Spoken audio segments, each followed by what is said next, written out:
ಕರ್ನಾಟಕದಲ್ಲಿ ನೆಲೆಗೊಂಡಿರುವ ಆತ್ಮೀಯ ಭಾರತೀಯ ಪ್ರಜೆಗಳೇ,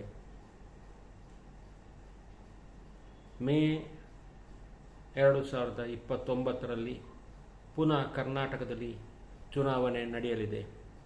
ಪ್ರಜಾಪ್ರಭುತ್ವದ ಈ ಅತಿ ಅವಶ್ಯವಾದ ಚುನಾವಣೆಯಲ್ಲಿ ಬಿಜೆಪಿ ಗೆಲ್ಲುವುದು ಸಾಧ್ಯವಾಗಬೇಕಾದರೆ ನಾವು ಈಗಲೇ 2 ವರ್ಷ ಮೊದಲನೇ ಪ್ರಯತ್ನವನ್ನು ಈಗಲೇ ಮಾಡಲಿರುತ್ತೇವೆ.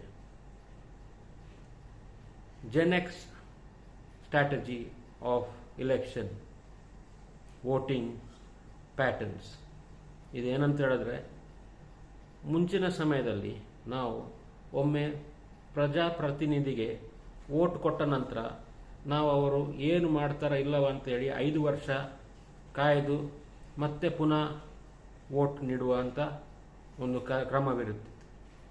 ಆದರೆ ಜೆನೆಕ್ಸ್ಗೆ ಎಲ್ಲವೂ ಈಗಲೇ ಅವರಿಗೆ ಕಂಡು ಬರಬೇಕಾದ ಒಂದು instant public support, public welfare ಇದೆಲ್ಲ ಸಿಗಬೇಕಾದ್ರೆ ನಾವು ವೋಟ್ ಮಾಡಿರುವಂಥ MLA MP ಗಳು ಏನು ಕಾರ್ಯ ಮಾಡುತ್ತಿದ್ದಾರೆ, ಕಾರ್ಯ ಮಾಡುತ್ತಿದ್ದಲ್ಲಿ 5 ವರ್ಷ ಸುಮ್ಮನೆ ಕೂತ್ಕೊಳ್ಳುವುದಲ್ಲ. ನಮ್ಮ ಒಂದು ಏರಿಯಾದಲ್ಲಿ ಕೆಲಸ ನಡೆದಿದ್ದಲ್ಲಿ MLAಗೆ ಬರೆಯುವುದು ಅಥವಾ ತಿಳಿಸುವುದು,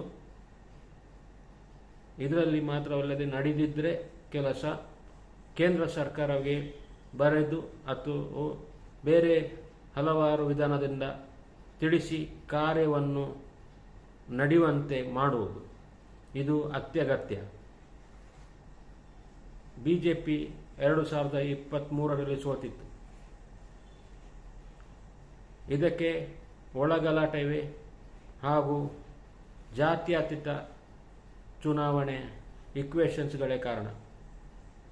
ಇದನ್ನೆಲ್ಲ ಬಿಟ್ಟು ನಾವು ಕೆಲವನ್ನು ನೋಡಿದ್ದೇವೇನಂತ ಹೇಳಿದ್ರೆ, ಒಂದು ಪೊಲಿಟಿಕಲ್ ಸೀಟ್ ಸಿಕ್ಕಿದರೆ ಮಾತ್ರ ಬಿಜೆಪಿಯಲ್ಲಿ ಇರೋದು, ಇಲ್ಲದಿದ್ದರೆ RSS ಎಂದು ಹೇಳಿಕೊಳ್ಳುವುದು, ತಪ್ಪಿದಲ್ಲಿ ಒಳಗಿನಿಂದ ಕಾಂಗ್ರೆಸ್ಸಿಗೆ ಸಪೋರ್ಟ್ ಕೊಡುವುದು.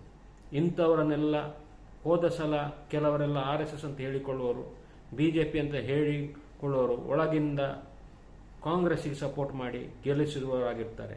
ಇದನ್ನೆಲ್ಲ ಕೇಂದ್ರ ಸರ್ಕಾರ, ಬಿಜೆಪಿಯು ಹಾಗೂ RSS ಮತ್ತು ಬಿಜೆಪಿ ಇಲೆಕ್ಷನ್ ಪ್ಲಾನಿಂಗ್ ಕಮಿಟಿ ಈಗಲೇ ಪರಿಗಣಿಸಿಕೊಂಡು ಇಂಥ ಕಳ್ಳರನ್ನು ತೆಗೆದು ಬಿಸಾಡುವಂಥದ್ದು ಅತ್ಯವಶ್ಯಕವಾಗಿದೆ.